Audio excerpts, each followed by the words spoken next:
Let us discuss about cranial number 3, 4 and 6. Cranial number 3. Okay. It is present in midbrain at the level of superior colliculus. At the level of superior colliculus. Okay. Now coming to the columns in which they are present is GSE column, which is supplying through extraocular muscle because it is supplying the extraocular muscle. GVE column because of Edinger Westphal nucleus, which is supplying the sphincter pupillae, which is supplying the sphincter pupillae and ciliaris. Okay, muscle. And GEC also because of proprioception. Proprioception from where? Proprioception from extraocular muscles. Carrying the proprioception from extraocular muscles. GSA is like if it is not there in the option, then select GSE and GVE. If it is there, then include GSA in the option. Now coming to the cranial nerve 3. Cranial nerve 3. If this is this is the midbrain. This is the midbrain at the section at the superior colliculus level. That is the superior colliculus. Okay. At the superior colliculus level. It travels. This is the cerebral peduncle. This is the cerebral peduncle or crus cerebri. Okay. This fossa here is called as interpeduncular fossa, and the artery here is PCA and SCA. PCA is nothing but PCA is posterior. What is this? PCA is nothing but posterior cerebral artery. And SCA is nothing but superior cerebellar artery. This is the superior cerebellar artery. It exits the midbrain through interpeduncular fossa and travels between the two arteries, that is SCA and TCA, and enters into the lateral wall of cavernous sinus. It enters into the lateral wall of cavernous sinus, comes out and divides into two branches and divides into two divisions, that is the upper division and the lower division. This enters into the superior orbital fissure and supply the eye muscles. This is the superior LPS and superior rectus. Superior rectus is supplied by the upper division. LPS and the superior rectus is supplied by the upper division, while the lower division supplies the medial rectus. It supplies the medial rectus and medial rectus inferior. This is the LPS muscle, and this is the superior rectus. This is the middle rectus, and this is the inferior rectus. And also the third one is inferior oblique muscle is also supplied by this inferior oblique muscle by the lower division. Now coming to the Edinger Westphal nucleus. When you see the Edinger Westphal nucleus, it arises in the midbrain, just beside the third nucleus. It goes along with the third nerve. It goes along with the third nerve and travels along with the lower division. It travels along the lower division and along with the inferior oblique muscle, inferior oblique nerve branch, and supplies to the ganglion, which is called as ciliary ganglion, and supplies what? It supplies what? Sphincter pupillae, and one, what is this? Sphincter pupillae and ciliaris muscle. Sphincter pupillae and the ciliaris muscle. Now coming to the next is remember the third cranial nerve is what? So remember one point. This third nerve is a part of interpeduncular fossa, and it travels between what? Superior cerebellar artery and posterior cerebral artery. The Edinger Westphal nucleus goes along. This Edinger Westphal nucleus goes along with the third nerve along with the nerve joins the ciliary along the inferior oblique and joins the ciliary ganglion. Now coming to the third nerve is the most commonly injured. So remember one point. Third nerve is what is this? This third nerve is most commonly involved in what? It is involved in intracranial, that is intracranial aneurysm. So remember, draw the three lines. This will become A, so this looks like intracranial aneurysm. And third point is it is responsible for three lines. It is responsible for unilateral, that is whenever there is an unilateral rise in intracranial pressure, the third nerve is damaged, third nerve is injured. So third nerve is most commonly involved. Now coming to the mostly involved in the most common nerve which is involved in intracranial aneurysm is the third cranial nerve. Whenever there is an intracranial aneurysm, third nerve is damaged, and the unilateral rise in intracranial pressure, the third nerve will be damaged. And remember the ciliary ganglion, through which that is short ciliary supplies what? Through short ciliary supplies the sphincter pupillae and ciliaris muscle. Now coming to the how to remember this is, remember that alpha, that is the dilator. It looks like dilate D. Alpha looking like dilator, so it supplies the dilator pupillae. And if you reverse this, it looks like R. That is the radial muscle. This alpha is what? This is the sympathetic. So sympathetic supplies what? Dilator pupillae, also called as radial muscle. How it happens? It is from the ciliary. This is from the spinal cord. Remember, from the spinal cord, it goes into the superior. It goes into the superior cervical ganglion. From the superior cervical ganglion, it winds around which artery? That is the ophthalmic artery. It winds around the ophthalmic artery and supplies which muscle? That is dilator pupillae, which is also called as radial muscle. So it supplies the dilator pupillae. Now coming to the next point is, like, remember, this is a very important point. If this is the nucleus, let's draw the nucleus. Okay, this is the nucleus of third cranial nerve. So the fibers, which is, so remember the fibers, this is the third cranial nerve. So this is the This is the nucleus of third cranial nerve. So there is an intranuclear. There is an intranuclear decussation.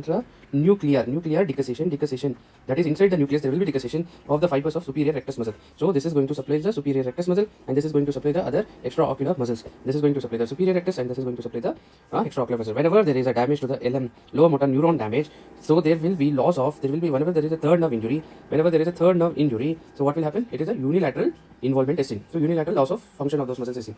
If the half of the nucleus, that is the nucleus, is damaged, if the third nerve nucleus is damaged, third cranial nerve nuclear injury, ipsilateral third nerve, if there is a third nerve nuclear injury, half of the nuclear half injury, then there will be ipsilateral extraocular muscle damage, plus along with what, there will be bilateral superior rectus will be damaged. Why? Because the superior rectus is intranuclear decussation will be there. Hence, whenever there is a lower motor neuron damage of the third cranial nerve, there will be unilateral involvement. Whenever there is an involvement of the nuclear injury, whenever there is an intranuclear injury of one side, then it will lead to what? Ipsilateral extraocular muscle damage along with bilateral superior rectus involvement. Here only the superior rectus, ipsilateral superior rectus will be damaged, but bilateral superior rectus will be damaged in case of nuclear injury. Now coming to the next point is, remember the third nerve injuries. Now coming to the third nerve injuries, whenever there is an LPS damage, what will happen? So LPS is damaged, then it leads to ipsilateral ptosis. So there will be ipsilateral ptosis. MR, that is the medial rectus is damaged, then ipsilateral divergent squint will be seen. So divergent squint will be seen. If there is MR plus SR plus IO is damaged, then ipsilateral downward and outward eyeball is seen. Whenever there is a sphincter pupillae damage, there will be injury to what? That is the dilator. So it will lead to dilated pupil. So remember, sphincter pupillae, if it is damaged, then it leads to dilated pupil and loss of what? Light reflex. There will be loss of light reflex. So whenever there is a ciliaris muscle damage, there will be what? Loss of accommodation. Accommodation will be lost. So remember the points. When there is a third nerve injury, if there is an LPS is damaged, then ipsilateral ptosis, medial rectus damage, and divergent squint. If there is the MR, SR, IO, that is the inferior oblique is damaged, then downward and outward eyeball is seen. When the sphincter pupillae is damaged, then the dilated pupil and loss of light reflex is seen. When the ciliaris muscle is damaged, loss of accommodation is seen. Now coming to the fourth cranial nerve. So remember, the third cranial nerve was seen in the midbrain at the level of superior colliculus, while the fourth nerve is seen in the midbrain at the level of inferior colliculus. So whenever you take the section, you will take at the inferior colliculus if you want to see the fourth cranial nerve. The columns in which they are present is GSE column and GSA. GSE in the sense because it supplies the superior oblique muscle. Since it is supplying the superior oblique, remember the mnemonic elastic SO4, that is the superior oblique is supplied by the fourth cranial nerve, and GSA, as I told you, it is a proprioception. So any vessel will have proprioception, that is superior oblique is also having the proprioception, so it belongs to the GSA column also.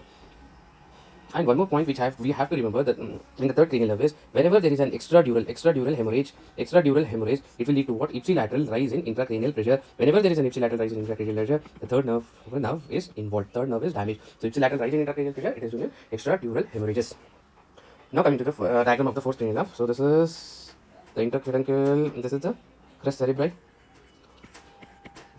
This is the inferior colliculus. This is the cerebral peduncle. This is the cerebral peduncle. This is the interpeduncular fossa. So now coming to the fourth cranial nerve, it originates from the dorsal side and decussate in the midbrain, and goes between the superior between the PCA, that is the posterior cerebellar artery, and superior cerebellar artery, and goes into the cavernous sinus. Goes into what? Cavernous sinus. This is the lateral wall of cavernous sinus. Again, lateral wall. After going into the lateral wall, it goes to what? Superior orbital fissure. After going into the superior orbital fissure, remember which part of the superior orbital fissure? That is outside the ring. So if this is the superior orbital fissure, remember this is the superior orbital fissure, this is the tendinous ring, and in the anterior side there will be a nerve called as LFT, that is the lacrimal frontal and the trochlear nerve, that is the fourth cranial nerve. Okay, and supply the muscle called as lateral, and supply the muscle which is lateral rectus, and supplies the muscle which is the superior oblique, so it supplies the superior oblique. Okay, this is the fourth cranial nerve. So LR6 SO4 supplies the superior oblique. Now coming to the only cranial nerve which is emerging from the dorsal side. This is very important. It emerges from the dorsal side. So remember, it is the only cranial nerve which is emerging from the dorsal aspect of the brainstem, and it will have the lower motor neuron which is decussating inside the brainstem. It will decussate inside the brainstem, and the longest intracranial. It has the longest intracranial course. It has the longest intracranial nerve. It is the thinnest. It is the smallest. And it is the most slender cranial nerve. Thinnest, smallest, and most slender cranial nerve. Don't confuse the smallest with shortest. The shortest will be olfactory. Now coming to the sixth cranial nerve. Sixth cranial nerve Sixth cranial nerve, it arises at the level of pons, at the level of facial colliculus, at the level of facial colliculus. So remember, it supplies the two columns, that is GSE column, that supplies the lateral rectus muscle, and the GSA, that is the proprioception from the lateral rectus. So facial colliculus, how it is formed? The facial colliculus is formed by the seventh cranial nerve winding around the sixth cranial nucleus. Sixth cranial nucleus, this is formed by the seventh cranial nerve. Now coming to the pons, this is the pons. Okay, this is the pons. This is the sixth cranial nerve nucleus. Seventh cranial nerve winds around it. This is the seventh cranial nerve winds around it to form the facial colliculus. So sixth cranial nerve leaves the pons, and while going, it goes into the duralos canal. Duralos canal. So this is what duralos canal, which is formed in where? It is the tip of apex of, where is the duralos canal present? Apex of petrous part of temporal bone. Apex of petrous part of temporal bone. There is a canal called as dural canal, which is formed by a ligament called as petroclinoid ligament, or a spheno-clinoid ligament. It is formed by petroclinoid or spheno-clinoid ligament, and enters into the cavernous sinus. From inside the cavernous sinus, it goes inside the cavernous sinus. Remember, the abducent nerve and the internal carotid artery will be present inside the cavernous sinus, and it comes out of the cavernous sinus through the superior orbital fissure. In the superior orbital fissure, it comes from the inside ring. That is, remember, both band is nothing but both the oculomotor, both the branches of oculomotor nerve, abducent nerve, and nasociliary nerve will come from the central part of what? That is the common tendinous ring, central part of the superior orbital fissure. Once it comes out from there, it supplies the lateral rectus muscle. So it is supplied LR6, S44. So lateral rectus is supplied by this muscle. Now coming to the longest intradural course, it is having the longest intradural. In the intradural course, it is having the longest intradural course. And remember, bilateral increase in the intracranial pressure, it will lead to what? It will lead to sixth cranial nerve damage. Sixth cranial nerve. If there is a unilateral increase in intracranial pressure because of extradural hemorrhages, then it is third cranial nerve. If increase in bilateral intracranial pressure is increased, then sixth cranial nerve is damaged. So remember, in the name only, mnemonic is there, that is abducens nerve. From B is bilateral. Remember, this has bilateral damage. Whenever there is a bilateral damage, and from D is intradural. That is the dural course, intradural.